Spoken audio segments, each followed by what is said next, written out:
Welcome to my YouTube channel గంజి అమరేందర్. ఈ వీడియోలో పరిమిత సమితి, అపరిమిత సమితి, సమితి యొక్క కార్డినల్ సంఖ్య మరియు అభ్యాసం 2.4లోని సమస్యల గురించి నేర్చుకుందాం. ఇందులో మొదటగా పరిమిత సమితి. ఒక సమితి అనేది ఎప్పుడు పరిమిత సమితి అంటాము మరియు ఎప్పుడు అపరిమిత సమితి అంటాము. మరి పరిమితము, అపరిమితము అంటే ఫైనైట్, ఇన్ఫైనైట్. పరిమిత సమితి అంటే సమితిలోని మూలకాల సంఖ్యను పరిమితంగా, అంటే సమితిలో ఉన్న మూలకాలు ఎన్నున్నాయని లెక్కబెట్టి ఇన్నున్నాయి, 5 ఉన్నాయి, 6 ఉన్నాయి, 10 ఉన్నాయి అని చెప్పగలిగితే ఆ సమితిలో ఇవ్వబడిన సమితిలోని మూలకాల సంఖ్యని ఒక పూర్ణాంకంచే చెప్పబడినట్లయితే ఆ సమితి అనేది పరిమిత సమితి. అంటే ఒక సమితిలో ఒక శూన్య సమితి ఉంది అనుకోండి, సపోజ్ అందులో మూలకాలు ఏమీ ఉండవు, అంటే పూర్ణాంకంలో మొదటి ఏంటి 0, అంటే ఆ సమితిలో మూలకాల సంఖ్య 0, అంటే శూన్య సమితి అనేది కూడా పరిమిత సమితి. అంటే సమితిలో ఉన్న మూలకాలు అనేవి పరిమితము, లేదా సమితిలో ఉన్న మూలకాలు ఎన్నున్నాయో చెప్పగలిగినట్లయితే ఆ సమితిని పరిమిత సమితి అంటాము. దీని నిర్వచన రూపంలో పరిమిత సమితి సమితిలోని మూలకాలను లెక్కించగలిగినట్లయితే ఆ సమితిని పరిమిత సమితి అంటాము. దానికి ఉదాహరణ చూద్దాం. కొన్ని ఉదాహరణలు, పరిమిత సమితికి ఉదాహరణలు. మీ పాఠశాలలోని విద్యార్థులు. ఈ పాఠశాలలో నువ్వు చదువుతున్న పాఠశాల ఏదైనా కాబట్టి ఆ పాఠశాలలో విద్యార్థుల సంఖ్య అనేది ఎంతమంది ఉన్నారని మనం లెక్కబెట్టి చెప్పగలం. అది ఒక పరిమిత సమితికి ఉదాహరణ.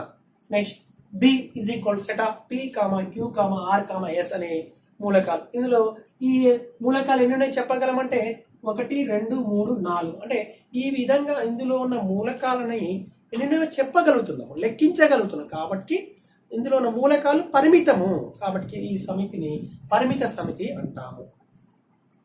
ఇప్పుడు అపరిమిత సమితి, దాన్ని ఇన్ఫైనైట్ సెట్ అంటాము. అంటే ఏంటి? అపరిమితం అంటే సమితిలో మూలకాలు అనేవి అపరిమితం. అంటే సమితిలోని మూలకాలను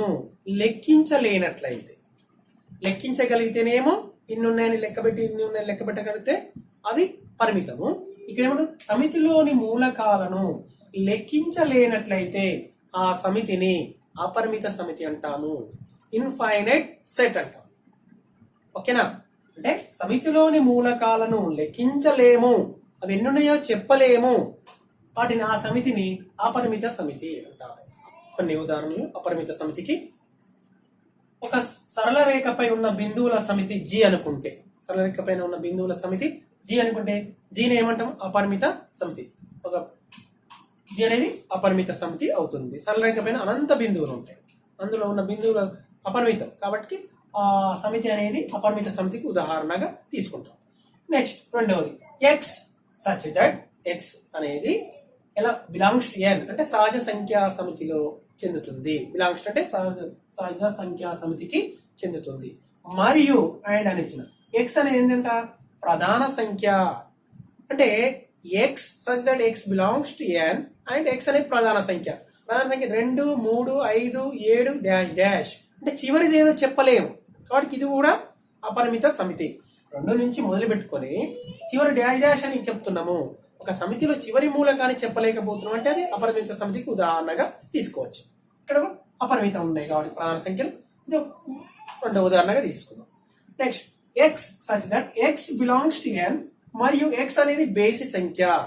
ఇక్కడ బేసి సంఖ్య అంటే ఇక్కడ కూడా అంతే, ఇది కూడా అపరిమిత సమితికి ఉదాహరణ, అపరిమిత సమితి అవుతుంది, ఇది ఉదాహరణగా తీసుకోవచ్చు. ఇది సహజ సంఖ్య మరియు బేసి సంఖ్య, అంటే 2 చే భాగించగా శేషం 1 వచ్చేవి ఎన్ని ఉంటాయి అంటే అపరిమితం. ఇవి ఇంతవరకే అని చెప్పలేము. ఇక్కడ ఏమైనా ఇచ్చిండా? ఇక్కడి వరకు అని ఇచ్చిండా? <100 ఎక్స్ బేస్ సంఖ్య <100 అనుకోండి, అంటే చివరిది ఏదో చెప్పగలుగుతాం అనుకోండి, అది పరిమిత సమితి అవుతుంది. కానీ ఎక్స్ బేస్ సంఖ్య అన్నాడు అంతే. అన్నాడంటే మనం అనంతం వస్తాయి, అపరిమితం, అవన్నీ నేను చెప్పలేము. కాబట్టి ఇవి ఏమైతే ఇవి అపరిమిత సమితికి ఉదాహరణగా తీసుకోవచ్చు. అంటే సింపుల్ గా పరిమిత సమితి అంటే ఆ సమితిలోని మొదటి మూలకం మరియు చివరి మూలకం చెప్పగలుగుతాము పరిమిత సమితిలో. అదే అపరిమిత సమితిలో మొదటి మూలకం మాత్రమే తెలుసు, కానీ చివరి మూలకము చెప్పలేము, అపరిమితంగా ఉంటాయి కాబట్టి చెప్పలేము. ఇప్పుడు పరిమిత సమితి యొక్క కార్డినల్ సంఖ్య అంటే ఏంటి? ఒక సమితిలో ఉన్న మూలకాల సంఖ్యని తెలిపే సంఖ్యని ఆ సమితి యొక్క కార్డినల్ సంఖ్య అంటాం. సమితి ఏలో అంటే పరిమిత సమితి తీసుకుందాం. ఏ అనేది పరిమిత సమితిలో, ఆ పరిమిత సమితిలో ఉన్న మూలకాల సంఖ్య ఇన్ని ఉన్నాయి, 5 ఉన్నాయి, 6 ఉన్నాయి, ఆ విధంగా తెలిపేదాన్ని ఆ సమితి యొక్క కార్డినల్ సంఖ్య అంటాం. అయితే ఒకసారి చూద్దాం. ఒక పరిమిత సమితిలోని మూలకాల సంఖ్యను తెలిపే సంఖ్యని ఆ సమితికి కార్డినల్ సంఖ్య అని అంటాము. ఇప్పుడు దీన్ని ఒక సమితి తీసుకున్నాం. సమితి ఏ యొక్క కార్డినల్ సంఖ్యను n ఆఫ్ a తో సూచిస్తాము. n ఆఫ్ a అంటే ఏంది? ఆ ఏ అనే సమితిలోని మూలకాల సంఖ్య, అంటే ఏ అనే పరిమిత సమితిలో ఉన్న మూలకాల సంఖ్యను n ఆఫ్ a తో సూచిస్తాము. ఇక్కడ ఏ అనేది ఏమో సమితి, n ఆఫ్ a అనేది మాత్రం సంఖ్య అవుతుంది. అంటే n ఆఫ్ a అనేది సమితి కాదు, ఏ అనేది మాత్రమే సమితి. n ఆఫ్ a అనేది ఏ అనే సమితి కలిగి ఉన్న మూలకాల సంఖ్యను తెలుపుతుంది. The number of elements in the set A is called the cardinal number of the set A. That is denoted by n of A. ఉదాహరణగా A is equal 1, 2, 4, B is equal 6, 7, 8, 9, 10 అయినా A లోని మూలకాల సంఖ్యని B లోని మూలకాల సంఖ్యని ఆ సమితి యొక్క cardinal సంఖ్య అంటాం కదా. అంటే మరి సమితి A లోని మూలకాల సంఖ్య చూడండి, 1, 2, 3 సంఖ్య అనేది 3. మరి సమితి A లోని మూలకాల సంఖ్యని కార్డినల్ సంఖ్య అంటాం, ఆ సమితి యొక్క కార్డినల్ సంఖ్య అంటాం. కాబట్టి n ఆఫ్ a అంటే ఏ అనే సమితిలోని మూలకాల సంఖ్యని n ఆఫ్ a తో సూచిస్తాం. కాబట్టి n ఆఫ్ a అంటే ఎంత? 3 అంటే 3. మరి సమితి B లోని మూలకాల సంఖ్య 5. దీని ఏమని రాయాలి? n of b is equal 5. ఇప్పుడు శూన్య సమితిలో మూలకాలు ఉండవు, అంటే మూలకాలు లేనటువంటి సమితినే మనం శూన్య సమితి అంటాం. కాబట్టి శూన్య సమితిలో మూలకాలు ఉండవు కావున శూన్య సమితి యొక్క కార్డినల్ సంఖ్య ఎంత? 0. శూన్య సమితి యొక్క కార్డినల్ సంఖ్య 0 అవుతుంది. దీన్ని మనం ఏమని రాస్తాము? శూన్య సమితిని 5 తో సూచిస్తాం కాబట్టి n ఆఫ్ 5 ఈజ్ ఈక్వల్ 0. అంటే number of elements in the empty set, అంటే శూన్య సమితిలోని మూలకాల సంఖ్యని n ఆఫ్ 5 చే సూచిస్తాం. అంటే n ఆఫ్ 5 అంటే ఏంది? మూలకాల సంఖ్య 0. అంటే మరి ఇది ఇక్కడ cardinality of set or cardinal సంఖ్య, సమితి యొక్క కార్డినల్ సంఖ్య అనేది పరిమిత సమితికి మాత్రమే మనము డిస్కస్ చేస్తాము. అపరిమిత సమితుల కార్డినల్ సంఖ్య అనేది పై తరగతుల్లో నేర్చుకుంటాం. మరి ఇక్కడ n of 5 is equal to 0 వచ్చింది అంటే కార్డినల్ సంఖ్య అనేది ఏమవుతుంది? సమితిలోని మూలకాల సంఖ్యని కార్డినల్ సంఖ్య అన్నాం కదా. కార్డినల్ సంఖ్య అనేది ఒక పూర్ణాంకము, అంటే 0 కావచ్చు, కార్డినల్ సంఖ్య 1 కావచ్చు, 2 కావచ్చు, 3 కావచ్చు, ఏమైనా కావచ్చు. 0 నుంచి అంటే 0 అయిందనుకోండి, కార్డినల్ సంఖ్య అనేది 0 అయితే ఆ సమితిని ఏమంటాం? శూన్య సమితి అంటాం. Suppose n of a is equal to 0 అని ఇచ్చిండు, అయినా a అనేది డాష్ అంటాడు. n of a is equal 0 అంటే number of elements in the set a is 0. అంటే a లోని మూలకాల సంఖ్య 0 అయినా a అనే సమితిని ఏమంటాము అంటే శూన్య సమితి అనేది ఏమవుతుంది? ఏ అనేది శూన్య సమితి అవుతుంది. ఇప్పుడు ఇవి చేయండిలోని సమస్యలు చూద్దాం. క్రింది సమితులలో ఏవి పరిమిత సమితిలో ఏవి అపరిమిత సమితిలో తెలపండి. సమాధానానికి కూడా కారణాలు తెలుసుకుంటుంది. ఒకవేళ పరిమిత సమితి అయితే ఎందుకు కారణం, అపరిమిత సమితి అయితే ఎందుకు కారణం చెప్పాలి. ఫస్ట్ది మనం రీజన్ మాత్రం రాద్దాం. a is equal x such that x belongs to n మరియు x less than 100 అన్నట్లయితే ఏమవుతుంది? ఏ అనే సమితి ఏమవుతుంది చెప్పండి? ఏమవుతుంది? దాన్ని రోస్టర్ రూపంలో రాస్తే, సమితి నిర్మాణ రూపంలో ఉంది కదా, ఏమైతే చివరి మూలకం చెప్పగలుగుతున్నామా చూద్దాం. x such that x belongs to n మరియు x less than 100 అన్నాడు. x అనేది సహజ సంఖ్య మరియు 100 లోపు ఉండాలి ఆ సహజ సంఖ్య అనేది. అంటే ఏమవుతుంది? 1, 2, 3, 4 డాష్ 100 లోపు ఉన్న సహజ సంఖ్య అంటే ఏమొస్తుంది? 99. కాబట్టి ఇక్కడ 1తో ప్రారంభమై 99 అనేది ఈ సమితిలోని చివరి సంఖ్య అని చెప్పగలుగుతున్నాము. కాబట్టి ఇది పరిమిత సమితి. ఏనేది? పరిమిత సమితి.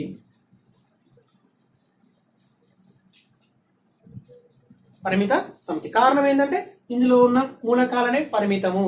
చివరి చివరి మూలకము 99 అని చెప్పగలుగుతున్నాం కాబట్టి ఇది పరిమిత సమితి అని రాసుకోవాలి. ఓకే, అది రాయట్లేదు. రెండవది ఎక్స్ బి అంటే ఏమంటుడు, బి అనే సమితి ఏమిచ్చాడు, x such that x belongs to N మరి x less than or equal 5 ఏ అంటే సహజ సంఖ్యలు 1తో స్టార్ట్ అవుతాయి. 1 2 3 4 లెస్ దెన్ అన్నాడా లెస్ దెన్ ఆర్ ఈక్వల్ అన్నాడా, లెస్ దెన్ ఆర్ ఈక్వల్ అన్నాడు కాబట్టి 5 కూడా తీసుకోవాలి. లెస్ దెన్ 5 అంటేనే 5 ని తీసుకోవద్దు. ఇక్కడ లెస్ దెన్ 100 అన్నప్పుడు 100 తీసుకోలేదు. లెస్ దెన్ ఆర్ ఈక్వల్ 5 అన్నాడు కాబట్టి 5 కూడా ఈ సమితికి చెందుతుంది. ఇందులో చివరి మూలకం ఏంది, ఇక్కడ 5, ఇక్కడ చివరి మూలకం 99. ఇలా చివరి మూలకం సమితిలోని చివరి మూలకాన్ని మనం చెప్పగలుగుతున్నాము కాబట్టి ఇది పరిమిత సమితి. ఇదేంటి, పరిమిత సమితి. సమితిలోని మూలకాల సంఖ్య పరిమితము, పరిమిత సమితి.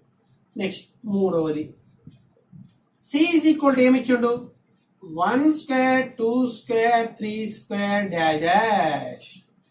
ఏంటిది, ఇది చివరి మూలకం ఏమని ఇచ్చిన, డాష్ డాష్ లెస్ దాన్ గానీ ఏమని ఇచ్చిన, ఏం కండిషన్ ఇవ్వలేదు, అనంతము డాష్ డాష్ అన్నాడు కాబట్టి ఇందులో ఉన్న చివరి మూలకాన్ని మనం చెప్పలేకపోతున్నాం కాబట్టి అపరిమిత సమితి.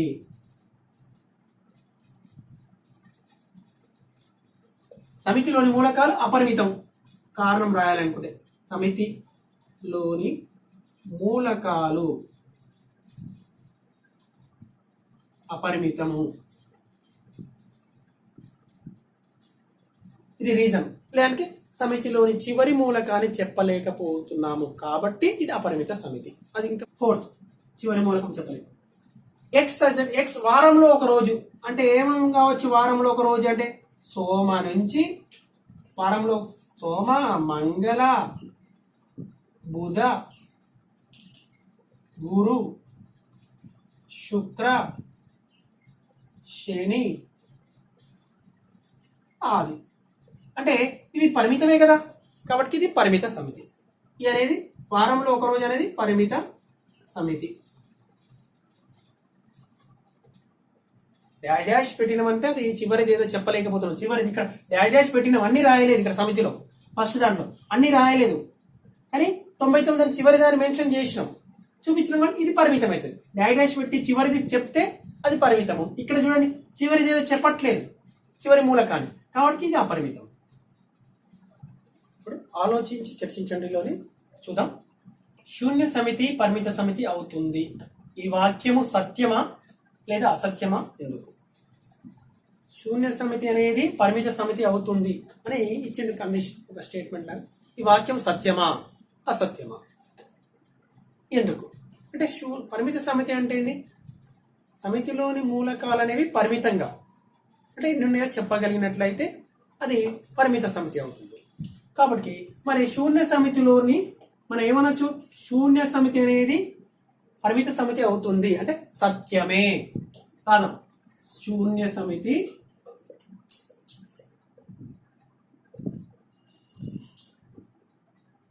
పరిమిత సమితి అవుతుంది, పరిమిత సమితి అవుతుంది అనేది సత్యము, అనేది సత్యము. ఇందులో ఎందుకనగా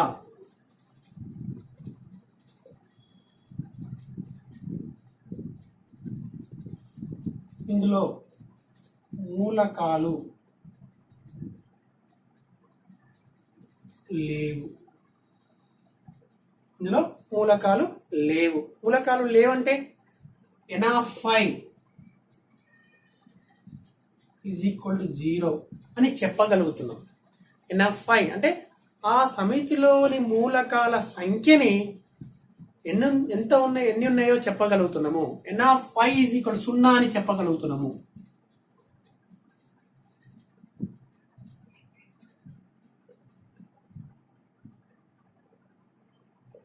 కాబట్టి n of 5 is equal to 0 అని చెప్పగలుగుతున్నాం. అంటే n of 5 ని డిఫైన్ చేయగలుగుతున్నాం అంటే అది పరిమిత సమితి అని అర్థం కదా. పరిమిత సమితి n of 5 అనేది ఎంతనో చెప్పలేకపోతే అది అపరిమిత సమితి. n of 5 is equal to 0 అంటున్నాము అని చెప్పగలుగుతున్నాం కాబట్టి ఇది శూన్య సమితి అనేది పరిమిత సమితి అవుతుంది. అందులో అంటే పరిమిత సమితి అందులో ఉన్న మూలకాల సంఖ్య ఏమీ లేవు అంటే 0 కాబట్టి అది పరిమిత సమితి అవుతుంది. ఎందుకనగా ఇందులో మూలకాలు లేవు. శూన్య సమితిలో మూలకాలు లేని సమితిని శూన్య సమితి అంటాం. కాబట్టి n(i) 0 అని చెప్పగలుగుతున్నాం. కాబట్టి శూన్య సమితి అనేది ఏమవుతుంది? పరిమిత సమితి అవుతుంది. ఇప్పుడు అభ్యాసం 2.4లోని సమస్యల గురించి చూద్దాం. క్రింది సమితులలో ఏవి శూన్య సమితిలో ఏవి కావో తెలపండి. శూన్య సమితులు అంటే మూలకాలు లేకుండా ఉండాలి. సమితి అనేది ఎంటీ సెట్. మూలకాలు లేనటువంటి సమితిని శూన్య సమితి అంటాం. చూద్దాం. అందులో మొదటిది, ఒక బిందువు గుండా వెళ్లే సరళరేఖల సమితి. ఒక బిందువు గుండా ఎన్ని సరళరేఖలు వెళ్తాయి? అనంతమైన సరళరేఖలు వెళ్తాయి. కాబట్టి అది శూన్య సమితి అవుతుందా? ఒక బిందువు గుండా తీసుకున్నట్లయితే ఈ విధంగా ఒక సరళరేఖ, ఈ విధంగా ఒక సరళరేఖ, ఈ విధంగా ఒక సరళరేఖ, ఈ విధంగా సరళరేఖ, అంటే అనంతమైన సరళరేఖలు వెళ్లును. ఇది కాబట్టి ఒక బిందువు గుండా వెళ్లే సరళరేఖల సమితి అనేది శూన్య సమితి. అంటే ఇది శూన్య సమితి కాదు. ఫస్ట్ది శూన్య సమితి కాదు. ఫస్ట్ శూన్య సమితి కాదు. రెండోది, ఎందుకు? అనంతమైన సరళరేఖలు. ఒక బిందువు గుండా ఎన్ని సరళరేఖలు గీయొచ్చు మనము? అనంత సరళరేఖలు వస్తాయి. అందులో మూలకాలకి అనంత సరళరేఖలు వస్తాయి కాబట్టి అది శూన్య సమితి కాదు. మూలకాలు లేకుండా ఉండాలి. రెండించే భాగించబడే బేసి సహజ సంఖ్యల సమితి. రెండిచే భాగించబడే బేసి సహజ సంఖ్యలు అంటే ఏవైనా బేసి సహజ సంఖ్యలు అంటేనే రెండుచే భాగించబడనివి. కానీ ఇక్కడ రెండుచే భాగించబడే బేసి సహజ సంఖ్యల సమితి అంటే ఏ బేసి సంఖ్య అయినా రెండుచే భాగించబడదు. మరి అలాంటి రెండుచే భాగించబడే బేసి సంఖ్య అంటుండు అంటే ఏమైనా ఉంటుందా? ఉండదు. కాబట్టి ఎంటీ, ఇందులో మూలకాలు ఎంటీ, కాబట్టి ఇది శూన్య సమితి అవుతుంది. శూన్య సమితి అగును. రెండోది శూన్య సమితి అవుతుంది. ఎందుకు? రెండుచే భాగించబడే బేసి సహజ సంఖ్యని మనం కనుక్కోలేము. అంటే రెండుచే భాగించక శేషము ఒకటి వచ్చే వాటినే బేసి సహజ సంఖ్యలు అన్నాము కదా డెఫినేషన్ ప్రకారం. కాబట్టి రెండుచే భాగించబడే బేసి సహజ సంఖ్యల సమితి అనేది శూన్య సమితికి ఉదాహరణ. సున్నా ఇలా మూలకాలు ఉండవు కాబట్టి ఇది శూన్య సమితి అగును. నెక్స్ట్ మూడోది ఏమన్నాడు? మూడోది ఎక్స్ సచ్ దట్ ఎక్స్ ఒక సహజ సంఖ్య అన్నాడు. ఎక్స్ <5 అంటే పర్వాలేదు, <5 అంటే 1 2 4 అని తీసుకునేవాళ్ళం. కానీ ఈ ఎక్స్ <5 అన్నాడు, మరి ఎక్స్ <7 అన్నాడు. మనం ఒకవేళ ఒక మూలకాన్ని తీసుకున్నట్లయితే అంటే అదేంటి అంకె సహజ సంఖ్యను తీసుకుంటే అది ఒకే సందర్భంలో 5 కన్నా తక్కువ కావాలి, మళ్ళీ అదే 7 కన్నా పెద్దగా కావాలి. ఆ విధంగా ఏ సహజ సంఖ్య ఉంటుందా? తీసుకుంటే ఏ సహజ సంఖ్యను తీసుకున్నా అది 5 కన్నా తక్కువ కావాలి, 7 కన్నా ఎక్కువ సహజ సంఖ్యను తీసుకోమంటాడు. అంటే ఎలాంటి మూలకాలు ఏవి ఉండవు కాబట్టి ఇది ఇందులో ఇలాంటి మూలకాలు ఏమి ఉండవు కాబట్టి ఇది ఏమవుతుంది? శూన్య సమితి అగును. శూన్య సమితి అగును. ఇప్పుడు నెక్స్ట్ నాలుగోది, ఎక్స్ సచ్ దట్ ఎక్స్ ఏవేని రెండు సమాంతర రేఖల ఉమ్మడి బిందువు. సమాంతర రేఖలు అంటేనే ఉమ్మడి బిందువు. రెండు రేఖల మధ్య ఉమ్మడి బిందువు లేకపోతే దాన్ని సమాంతర రేఖలు అంటాం. సమాంతర రేఖలు ఎలా ఉంటాయి? ఖండించుకోని రేఖలు ఇలా ఉంటాయి. మరి వీటి మధ్యలో ఎక్స్ సచ్ దట్ ఎక్స్ ఏవేని రెండు సమాంతర రేఖల ఉమ్మడి బిందువు అంట. ఇది ఒకవేళ ఉమ్మడి బిందువు ఉంటే అది ఖండన రేఖలు అవుతాయి. కానీ ఈ సమాంతర రేఖలు అంటుండు అంటే ఎక్స్ అనే బిందువు ఉండదు. కాబట్టి ఫోర్త్ది ఏంటిది? సమాంతర రేఖలు అంటే ఉమ్మడి బిందువు ఉండవు కాబట్టి అది ఎంటీ సెట్ అనమాట. ఇది శూన్య సమితి. ఫోర్త్ది శూన్య సమితి. నెక్స్ట్ ఫిఫ్త్ది అంటే మీరు ఇది రాసుకొని ఇది ఆన్సర్ రాయండి. ఫిఫ్త్ సరి ప్రధాన సంఖ్యల సమితి. సరి ప్రధాన సంఖ్యల సమితి అంటే ఏంటి? అంటే సరి సంఖ్య కావాలి, మరి అది ప్రధాన సంఖ్య కావాలి. అలా మనకు ఒకటి సాధ్యమవుతుంది. అదేంటిది? సింగిల్టన్ 2. అంటే ఇది ఏమవుతుంది? ఇందులో ఒక మూలకం వచ్చింది. ఇందులో ఒక మూలకం 2 అనే మూలకం వచ్చింది కాబట్టి ఇది శూన్య సమితి కాదు. ఇదేంటి? శూన్య సమితి కాదు. ఎంటీగా లేదు అంటే మూలకాలు లేకుండా ఉండాలి. కానీ ఐదోది ఏమైంది? సరి ప్రధాన సంఖ్యల సమితి అన్నాడు కాబట్టి ఇది శూన్య సమితి కాదు. అన్ని మిగతా అన్ని కూడా కొన్ని చూడండి శూన్య సమితి కాదు. ఎందుకు? ఒక బిందు ఫస్ట్ ఒక బిందు గుండా వెళ్లే సరళరేఖల సమితి అనేది శూన్య సమితి కాదు. ఎందుకంటే అనంత సరళరేఖలు ఉంటాయి అక్కడ. నెక్స్ట్ రెండుచే భాగించబడే బేస్ సహజ సంఖ్యల సమితి. అక్కడ బేస్ సహజ సంఖ్యలు అనేవి రెండుచే భాగించబడవు కాబట్టి అలాంటి ఏ బేస్ సంఖ్య కూడా మనం ఇక్కడ రాయలేము కాబట్టి ఇది శూన్య సమితి అవుతుంది. ఎక్స్ సహజ ఎక్స్ ఒక సహజ సంఖ్య, ఎక్స్ <5 ఎక్స్ <7 అంటుండు. అంటే ఒక సహజ సంఖ్యని 5 లోపున్న సహజ సంఖ్య తీసుకోమంటాడు. మళ్ళీ ఎట్ ఏ టైం 2 కావాలి, 5 లోపు ఉండాలి, మళ్ళీ 7 కన్నా ఎక్కువ ఉండాలంటాడు. ఇలాంటి మూలకం ఉండదు. సహజ సంఖ్య అనేది సాధ్యం కాదు అంటే శూన్య సమితి.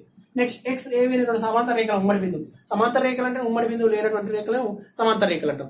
ఒక సమాంతర రేఖలు ఉంటాయా?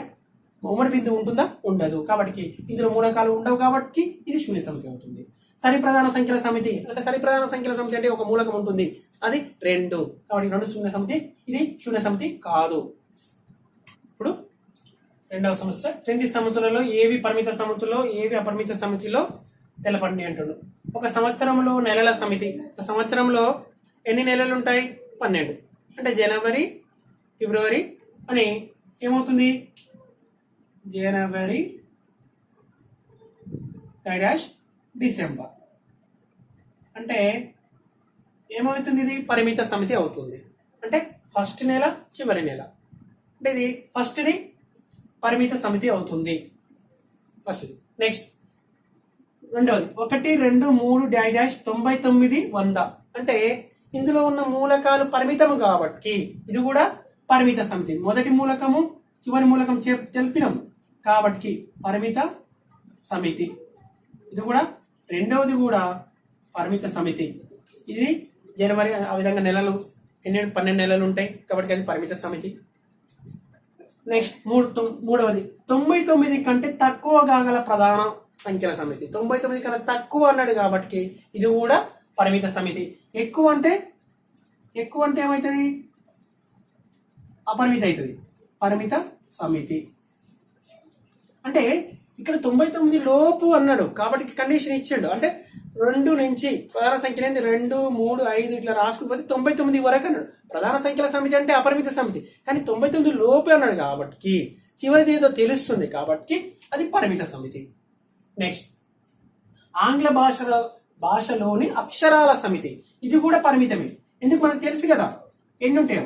పరిమిత సమితి ఎందుకు రాయవచ్చు? ఏతో స్టార్ట్ అయ్యి జెడ్ వరకు కాబట్టి ABCD అని డాష్ జెడ్ అని రాస్తే ఆంగ్ల భాషలోని అక్షరాల సమితి. ఇది కూడా పరిమిత సమితి. నెక్స్ట్ ఎక్స్ అక్షానికి సమాంతరంగా గీయగల. చూడండి ఇక్కడ ఇది ఎక్స్ అక్షం అనుకుందాం. ఇది ఎక్స్, ఇది వై, ఇది వై డాష్, ఇది ఎక్స్ డాష్ అనుకుందాం. దీని సమాంతరంగా ఇలా ఇలా ఇలా ఇలా ఇలా ఇలా ఇలా ఎన్ని గీయగలము? సమాంతరంగా అంటే ఎక్స్ అక్షానికి సమాంతరంగా గీయగల రేఖల సమితి అనేది అపరిమితము. కాబట్టి ఇది రేఖల సమితి అనేది అపరిమిత సమితి. అపరిమిత సమితి. ఎక్స్ అక్షానికి సమాంతరంగా గీయగల రేఖల సమితి అనేది అపరిమిత సమితి. మీరు ఒక అడ్డంగా గీసుకోండి అంటే coordinate x axis y axis divides ఏమైతుంది? ప్లేన్ ని 4 కోఆర్డినేట్స్ డివైడ్ చేస్తుంది. ఎక్స్ అక్షానికి ఇది సమాంతరంగా ఉంటుంది, ఇది సమాంతరంగా ఉంటుంది, ఈ విధంగా సమాంతరంగా ఉంటుంది. సమాంతరంగా అంటే ఇలాంటి రేఖలు ఎన్ని గీయగలము? అనంత రేఖలు గీయగలము. అంటే అపరిమితము కాబట్టి ఇది పరిమిత సమితి కాదు. కాబట్టి అపరిమిత సమితి అవుతుంది. ఎక్స్ అక్షానికి గీయగల రేఖల సమితి అన్నా వై అక్షానికి గీయగల రేఖల సమితి అన్నా కూడా అపరిమిత సమితి. నెక్స్ట్ 5 యొక్క గుణిజాల సమితి. 5 యొక్క గుణిజాలు. ఏదైనా ఒక సంఖ్య యొక్క గుణిజం రావాలంటే ఏం చేయాలని చెప్పినాము? సహజ సంఖ్యలచే గుణించాలి అన్నాము. మరి సహజ సంఖ్యలు ఏమైనా పరిమితమా? సహజ సంఖ్యల సమితి అని అనుకోండి అది అపరిమిత సమితి. కానీ సహజ సంఖ్య <100 అని అనుకోండి అది పరిమిత సమితి. ఇక్కడ ఏమైనా < అని ఏమైనా మెన్షన్ చేస్తే ఈ లోపు ఉన్న గుణిజాల అంటేనేమో పరిమిత సమితి. కానీ 5 యొక్క గుణిజాల సమితి. 5 యొక్క గుణిజాలు అంటే అనంతము. అంటే ఎందుకు? ఇవి 5ని సహజ సంఖ్యలతో గుణించాలి. 5 సహజ సంఖ్యలే అనంతం కాబట్టి 5ని సహజ సంఖ్యలతో గుణిస్తే వచ్చి 5 యొక్క గుణిజాలు. 5 1 5, 5 2 10, 15, 20, 25, 30, 30 డాష్. కాబట్టి ఇందులో ఉన్న మూలకాలు అనేవి అపరిమితము. కాబట్టి 5 యొక్క గుణిజాల సమితి కూడా అపరిమిత సమితి. మీరు ఇది అపరిమిత సమితి. మూల బిందువు గుండా వెళ్లే వృత్తాల సమితి. మూల బిందువు అంటే ఈ విధంగా తీసుకున్నట్లయితే ఇది మూల బిందువు అనుకున్నట్లయితే ఈ విధంగా నేను ఒక వృత్తం గీసిన, ఈ విధంగా ఒక వృత్తం గీసిన, రాసిన, ఈ విధంగా ఇలా మూల బిందువు గుండా వెళ్లే వృత్తాలు ఎన్ని ఉంటాయి? అనంతము. ఇది కూడా ఎన్ని వృత్తాలు? మూల బిందువు గుండా వెళ్లే వృత్తాల సమితి అంటే అనంతము. అనంత వృత్తాలు మనం గీయగలము కాబట్టి ఇది కూడా అపరిమిత సమితి. అపరిమిత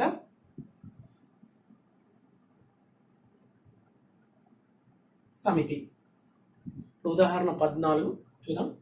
A is equal 1 2 3 4 5, B is equal 2 4 6 8 అయినా N of A union B కనుగొనండి అన్నాడు.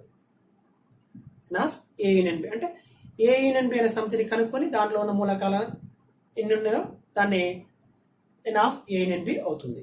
అంటే చూద్దాం. A అంటే ఏమి ఇచ్చాడు?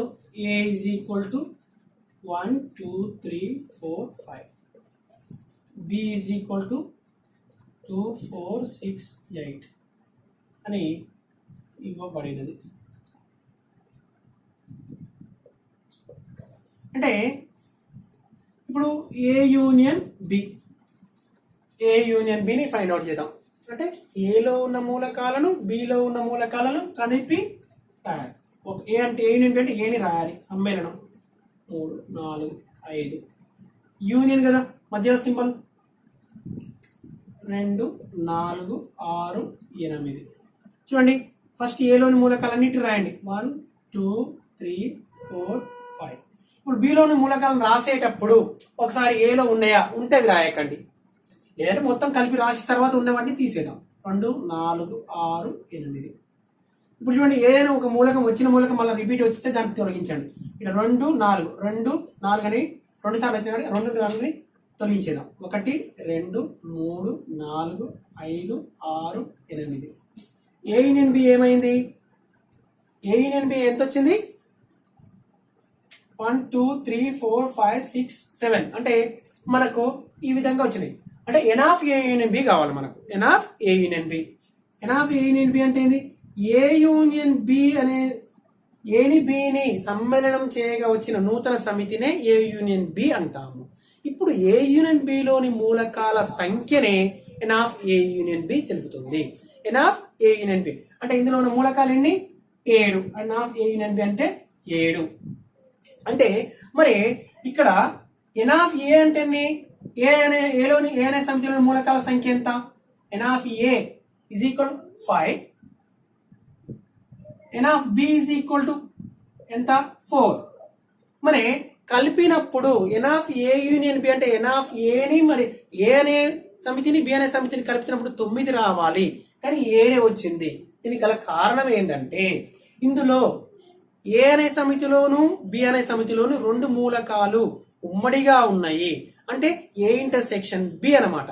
ఏ intersection B, n of A intersection B అంటే ఏ ఇంటర్సెక్షన్ బి కనుక్కుంటే మనకి ఏ మూలకాలు వస్తాయి? 2 మూలకాలు వస్తాయి. కాబట్టి n of A intersection B is equal 2. దాన్నే n of A union B is equal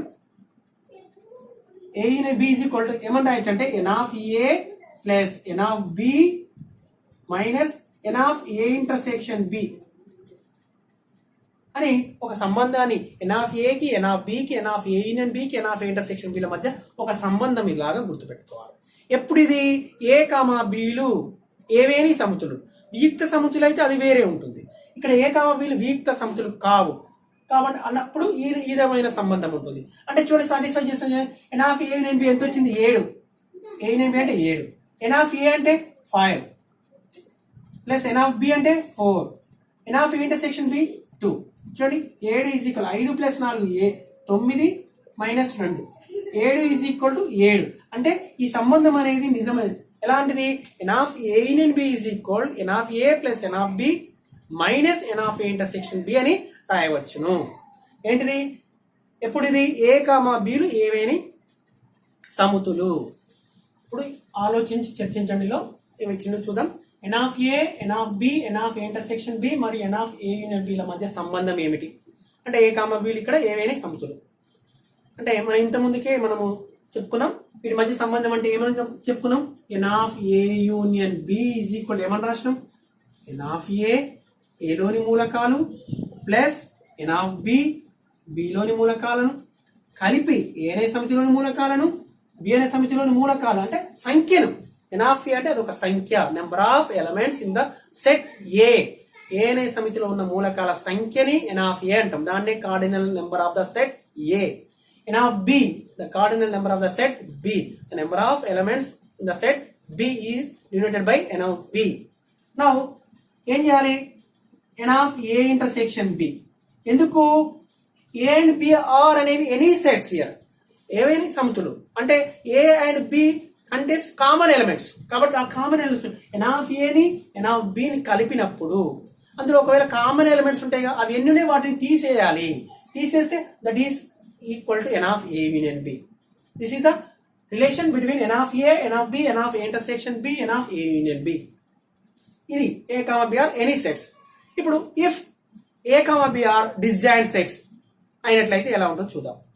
ఏ మరియు బిలు వియుక్త సమితులు అంటే డిస్జాయింట్ సెట్స్ అయితే ఎన్ ఆఫ్ ఏ యూనియన్ బిని ఎలా కనుగొంటారని ఇచ్చింది. ఇప్పుడు ఆలోచించండిలో చివరిది అంటే ఏ మరియు బిలు వియుక్త సమితులు. వియుక్త సమితులు అంటే ఏంది?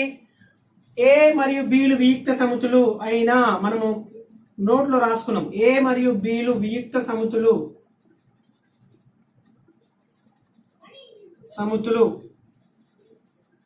అయినా ఏమనొచ్చు? A intersection B is equal to 5. A intersection B ఏమవుతుంది? 5 శూన్య సమితి అవుతుంది. అంటే వియుక్త సమితులు అంటే ఏని బిని ఎప్పుడు వియుక్త సమితులు అంటే ఉమ్మడి మూలకాలు లేనట్లయితే ఏలో ఉన్న మూలకము బి అనే సమితిలో ఉండదు, బి అనే సమితిలో ఉన్న మూలకం ఏ అనే సమితిలో ఉండదు. అంటే ఉమ్మడి మూలకాలు లేవు అంటే అప్పుడు వియుక్త సమితులు అంటాం. అప్పుడు ఛేదనము ఏ ఇంటర్సెక్షన్ బి చేస్తే ఏమవుతుంది? ఎంటీ సెట్ వస్తుంది. ఏ ఇంటర్సెక్షన్ బి అంటే ఉమ్మడి మూలకాలు ఏ మరియు బిలో ఉమ్మడి మూలకాల సమితి. ఇది ఏ ఇంటర్సెక్షన్ బి అంటే ఉమ్మడి మూలకాల సమితి ఏమవుతుంది? వియుక్త సమితులు అన్నప్పుడు శూన్య సమితి వస్తుంది. శూన్య సమితి. ఇప్పుడు ఏ ఇంటర్సెక్షన్ బిలోని మూలకాల సంఖ్య ఏందో చూద్దాం. ఇప్పుడు ఇలాంటి సందర్భం ఎన్ ఆఫ్ ఏ ఇంటర్సెక్షన్ బి అయితే చెప్పండి. ఏ ఇంటర్సెక్షన్ బి 5 అయినప్పుడు ఎన్ ఆఫ్ 5 0 కదా అన్నప్పుడు n of A intersection B ఏమవుతుంది? 0 అవుతుంది. N of A intersection B 0. ఎందుకు? A intersection B is equal 5 అయినా 5 అంటే శూన్య సమితి, అందులో మూలకాల సంఖ్య 0 కాబట్టి 0. ఇప్పుడు ఏమన్నాడు? సమితులు ఏ మరియు బిలు వియుక్త సమితులు అయితే ఎన్ ఆఫ్ ఏ యూనియన్ బిని ఎలా కనుక్కుంటారు? మనం ఏ మరియు బిలు ఏవైనా సమితులు అయినప్పుడు ఒక కండిషన్ తెలుసు మనకు. ఏంటి? పైన ఉంది n of A union B is equal to ఏమన్నాను? N of A plus n of B minus n of A intersection B. ఎప్పుడు A comma B are any sets. కానీ A comma B are disjoint sets అన్నప్పుడు n of A intersection B place ఏం తీసుకోవాలి? 0 తీసుకోవాలి. A disjoint sets అయితే n of A intersection B 0 కదా కాబట్టి 0. So n of A union B is equal to n of A plus n of B అని direct ఇది తీసుకోవాలి. A comma బిలు ఏవైనా సమితులని ఇచ్చినప్పుడేమో n of A, n of B, n of A intersection B, n of A union బిల సంబంధం అనేది 5 అవుతుంది. N of A union B is equal n of A plus n of B minus n of A intersection B. ఒకవేళ A మరియు బిలు వియుక్త సమితులు disjoint sets అయినట్లయితే ఎన్ of A intersection B is equal 5 కాబట్టి అంటే n of A intersection B 0 కాబట్టి ఇక్కడ 0 రాయాలి. అంటే n of A union B is equal n of A plus n of B minus 0. So n of A union B is equal n of A plus n of B. Okay, thank you.